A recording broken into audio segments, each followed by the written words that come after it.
সাম common mistakes, কিছু mistake যেগুলো আমরা প্রায়ই করে থাকি। Everybody have a bike, have হবে না, এখানে হ্যাজ হবে। এভরিবডি প্রত্যেককে আলাদা করে বোঝায়, তাই জন্য হ্যাজ বসে।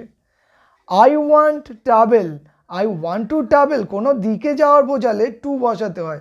পরেরটাতে দেখো I am ready on work, actually I am ready to work, কারণ ভার্বের আগে টু বসালে বাংলাতে তয়িকার যোগ করতে হয়। পরেরটা দেখো you are afraid to dog, actually to dog নয় অফ ডগ, কারণ ডগকে অথবা ডগের থেকে ভয় পাওয়া হয়, এটাকে বোঝাচ্ছে। নেক্সটেরটা দেখো I will go for school, actually I will go to school কোনো দিকে যাওয়া বোঝালে তখন টু বসাতে হয়। I will go to home, actually হোমের আগে কোনোদিন টু বসাতে নেই, তোমরা জানো আই উইল গো হোম। পরেরটা দেখো she is good in math, in math না অ্যাট ম্যাথ হওয়ার কথা। পরেরটাতে দেখো প্লিজ ওয়েট টু মি, কিন্তু এটা হওয়ার কথা please wait for me. People is here, actually people are here, people যেহেতু প্লুরাল ফর্ম তাই জন্য এখানে আর বসবে। Everybody dash happy, please write in comment below.